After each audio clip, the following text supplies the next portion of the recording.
justice. He's been our guest many times talking about the injustice, as he sees it, in the Civil Rights Division of the Obama Justice Department. In fact, Injustice is the title of his recent book on that subject, with the subhead Exposing the Racial Agenda of the Obama Justice Department. One of the things that the president has also talked about in recent weeks and months is the need to reform the way America votes, pointing to horror stories of elderly people having to stand in line for hours on end just to cast their vote in the 2012 elections. In a recent piece for the Washington Times, Mr. Adams says those anecdotes might be true in a couple of occasions, but there really is not much of a problem that needs to be addressed here. And so we'll talk about why else the administration might be wanting to do this. And Christian, it's always good to have you. Thank you for having me. So what was the extent of the voting lines? We saw them a bit in Florida. Many people said because there was just so much on the ballot. And we saw them in some other places around the country, and that's obviously where the TV cameras were. But what was the story nationwide? Well, MIT did a study and found that the average wait for Americans was 13 minutes on Election Day. So the stories that you're hearing about 6-7 hour waits are usually coming from places where people actually decided to vote early.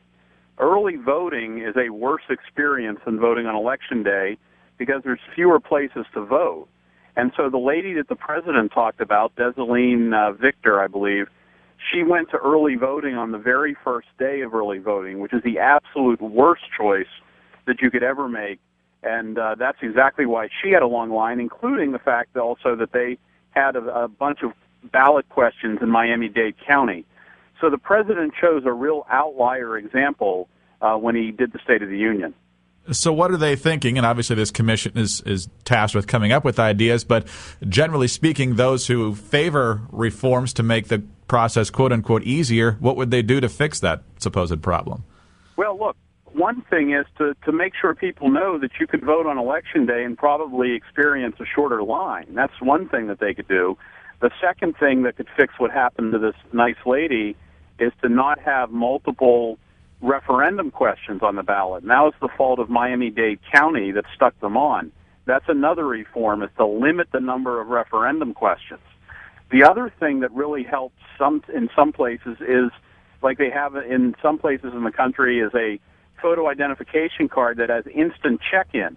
It's like a voter card that you just swipe and you're checked in. You don't have to read out your address and your name and sign and so forth.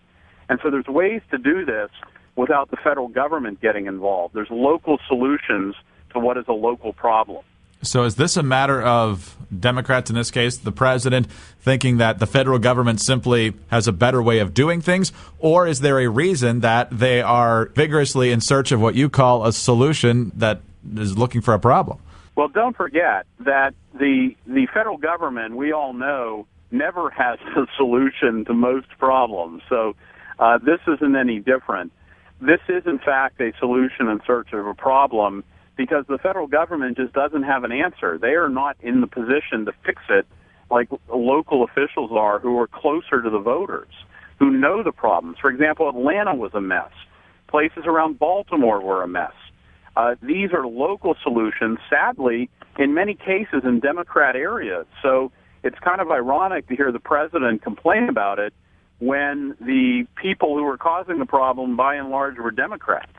Let me ask in a little more blunt fashion here. Do you think this is an honest attempt to do something, or is this a way to get the right people to turn out in some way? Well, I'll tell you, this administration knows that the rules of elections, the process rules, have partisan outcomes. If you can tinker with the rules of the game, you can help your side. And this president recognizes that, to his credit. He knows that once he gets involved in election reforms, you can bet that those reforms are probably going to help Democrats. So it comes with the territory. Do you have any examples of where that's been done at the local level anywhere in the country?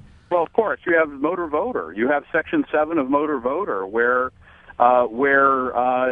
welfare agency voter registration in 1993, where people in heroin treatment facilities and food stamp offices are required to be offered the opportunity to register to vote. If you look at the list in the law, it skews overwhelmingly Democrat. So that's one example of how election process issues had partisan outcomes.